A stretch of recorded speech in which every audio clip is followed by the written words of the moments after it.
శ్రీ సాయినాథాయ నమః. శ్రీ సాయి సచ్చరిత్రము 37వ అధ్యాయము చావడి ఉత్సవం. హేమాడ్ పంత్ ఈ అధ్యాయములో కొన్ని వేదాంత విషయములు ప్రస్తావించిన పిమ్మట చావడి ఉత్సవమును పూర్చి వర్ణించుచున్నాడు. తొలి పలుకు. శ్రీ సాయి జీవితము మిగుల పావనమైనది. వారి నిత్యకృత్యములు ధన్యములు. వారి పద్ధతులు చర్యలు వర్ణింపనలవి కానివి. కొన్ని సమయములందు వారు బ్రహ్మానందముతో మైమరచడేవారు. మరికొన్ని సమయములందు ఆత్మజ్ఞానముతో తృప్తి పొందేవారు. ఒక్కొక్కప్పుడు అన్ని పనులను నెరవేర్చుచు ఎట్టి సంబంధము లేనట్లుండేవారు. ఒక్కొక్కప్పుడు ఏమీ చేయనట్లు కనిపించినప్పటికీ వారు సోమరిగా కానీ నిద్రితులుగా కానీ కనిపించేవారు కారు. వారు ఎల్లప్పుడూ ఆత్మానుసంధానము చేసేవారు. వారు సముద్రము వలె శాంతముగా తొణకక ఉండేనట్లు కనిపించినను వారి గాంభీర్యము లోతు కనుగొనరానివి. వర్ణాతీతమైన వారి నైజము వర్ణింపగల వారెవరు? పురుషులను అన్నదమ్ముల వలె, స్త్రీలను అక్కచెల్లిండ్ర వలె, తల్లుల వలె చూచుకునేవారు. వారి శాశ్వతాస్ఖలిత బ్రహ్మచర్యము అందరూ ఎరిగినదే. వారి సాంగత్యమును మనకు కలిగిన జ్ఞానము మనము మరణించే వరకు నిలుచుగాక. ఎల్లప్పుడూ హృదయపూర్వకముగ భక్తితో వారి పాదములకు సేవ చేసేదముగాక. వారిని సకల జీవకోటి యందు చూచెదముగాక. వారి నామము ఎల్లప్పుడూ ప్రేమించెదముగాక. వేదాంత సంబంధమైన దీర్ఘోపన్యాసము చేసిన పిమ్మట హేమాడ్ పంత్ చావడి ఉత్సవమును వర్ణించుటకు మొదలెడెను. చావడి ఉత్సవం. బాబా శయనశాలను ఇదివరకే వర్ణించితిని. వారు ఒకనాడు మసీదులోనూ ఇంకొకనాడు చావడిలోనూ నిద్రించుచుండేది. మసీదుకు దగ్గరలోనే చావడి 2 గదులతో నుండెడిది. బాబా మహాసమాధి చెందు వరకు ఒకరోజు మసీదులో ఇంకొక రోజు చావడిలో నిద్రించుచుండేది. 1910 డిసెంబర్ 10వ తేదీ నుండి చావడిలో భక్తులు పూజాహారతులు జరుపు మొదలెడేది. బాబా కటాక్షముచే దీనినే ఇప్పుడు వర్ణింతము.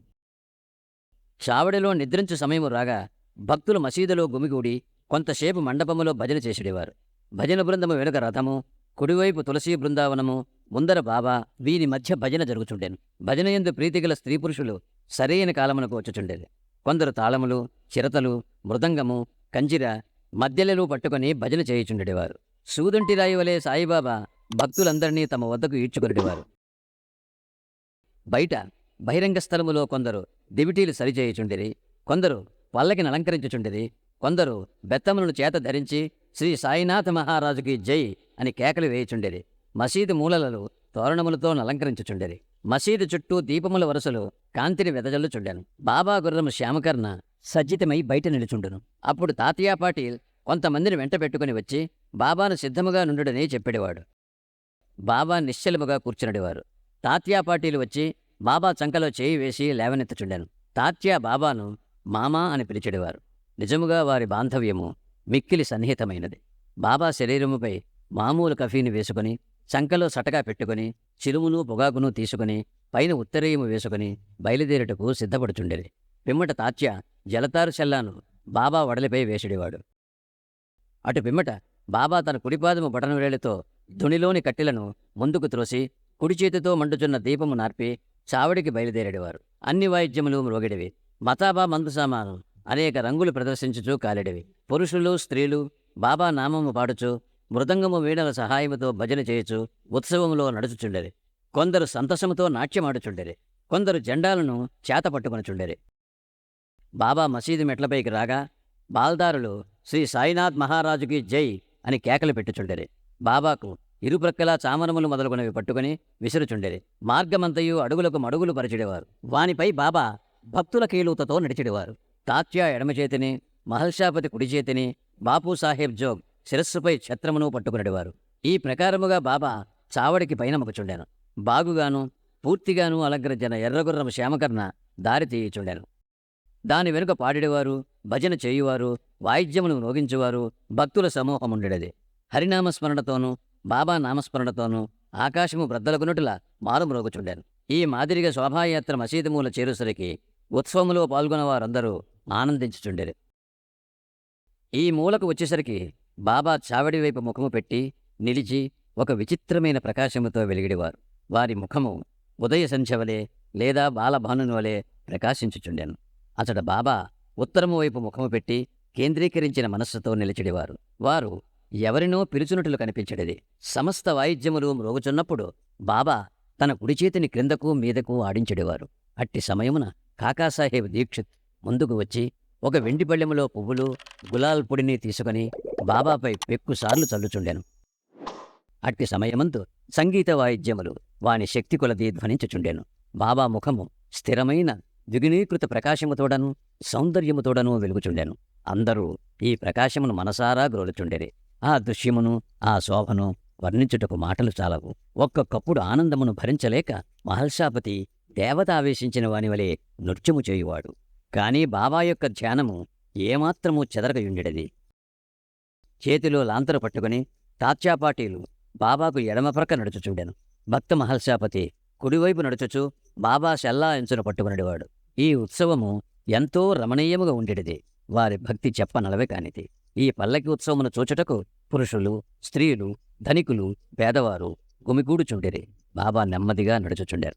భక్తి ప్రేమలతో భక్తమండలి బాబాకి ఇరుప్రక్కలా నడుచుచుండెడివారు. వాతావరణమంతయు ఆనందపూర్ణమై ఉండగా శోభాయాత్ర చావిడి చేరుచుండెను. ఆ దృశ్యము ఆ కాలము గడిచిపోయినవి. ప్రస్తుతము కాని ఇక ముందు కాని ఆ దృశ్యమును కనలేము. అయినను ఆ దృశ్యమును జ్ఞప్తికి తెచ్చుకొని భావన చేసినచో మనస్సుకు శాంతి, తృప్తి కలుగును. చావిడిని బాగుగా అలంకరించుచుండేది. దానిని తెల్లని పైకప్పుతోనూ నిలువుటద్దములతోనూ అనేక రంగుల దీపములతోనూ వేలాడగట్టిన గాజు బుడ్డీలతోనూ అలంకరించుచుండేది. చావడి చేరగనే తాత్యా ముందు ప్రవేశించి ఒక ఆసనము వేసి బాలీషు నుంచి బాబాను కూర్చుండబెట్టి మంచి అంగరఖా తొడిగిన పిమ్మట భక్తులు బాబాను 1000 విధములు పూజించుచుండేది. బాబా తలపై తురాయి కిరీటములు పెట్టి పువ్వులమాలలు వేసి మెడలో నగలు వేయుచుండేది.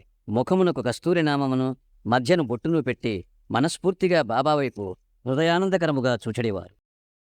తలపై కిరీటము అప్పుడప్పుడు తీయిచుండెడివారు. లేనిచో బాబా దానిని విసరివైచునని వారి భయము. బాబా భక్తుల అంతరంగమును గ్రహించి వారి కోరికలకు లొంగి ఉండేవారు. వారు చేయదానికి అభ్యంతరము పెట్టువారు కారు. ఈ అలంకారముతో బాబా మిక్కిలి సుందరముగా కనిపించుచుండెను. నానాసాహెబ్ నిమూనకర్ గిర్రున తిరిగి కుచ్చుల ఛత్రమును పట్టుకునిచుండెను. బాపూసాహెబ్ జోగ్ ఒక వెండి పళ్ళెములో బాబా పాదములు కడిగి అర్ఘ్యపాద్యములు అర్పించి చేతులకు గంధము పూసి తాంబూలమునిచ్చుచుండెను. బాబా గద్దెపై కూర్చుని ఉండగా తాత్యా మొదలగు భక్తులు వారి పాదములకు నమస్కరించుచుండేది. బాలీషుపై ఆనుకొని బాబా కూర్చుని ఉండగా భక్తులు ఇరువైపులా చామరములతోనూ విసనకర్రలతోనూ విసురుచుండేది. అప్పుడు శ్యామ చిలుమును తయారుచేసి తాత్యాకు ఇవ్వగా అతడొక పీల్పు పీల్చి బాబాకిచ్చుచుండాను. బాబా పీల్చిన పిమ్మట భక్త మహల్సాకు ఇచ్చుడువారు. తదుపరి ఇతరులకు లభించుచుండాను. జడముకు చిలుము ధన్యమైనది. మొట్టమొదట అది అనేక తపపరీక్షలకు ఆగవలసి వచ్చాను. కుమ్మరులు దానిని త్రొక్కుట, ఎండలో ఆరబెట్టుట, నిప్పులో కాల్చుట వంటివి సహించి తుదకు అది బాబా ముద్దుకు హస్తస్పర్శకు నోచుకున్నది.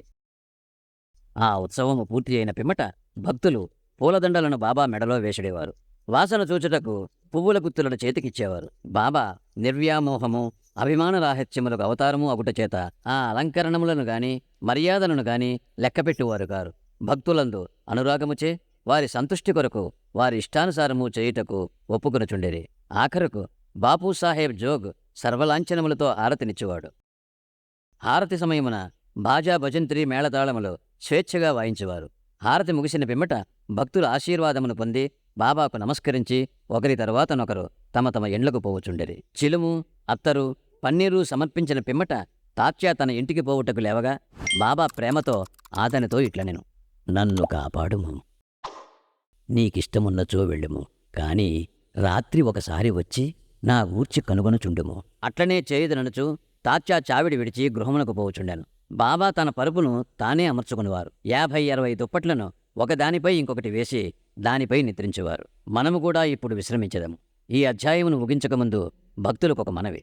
ప్రతిరోజు రాత్రి నిద్రించుటకు ముందు సాయిబాబాను వారి చావడి ఉత్సవమును జ్ఞప్తికి తెచ్చుకొనవలెను. 37వ అధ్యాయము సంపూర్ణము. 5వ రోజు పారాయణము సమాప్తం. సద్గురు శ్రీ సాయినాథార్పణమస్తు. శుభం భవతు.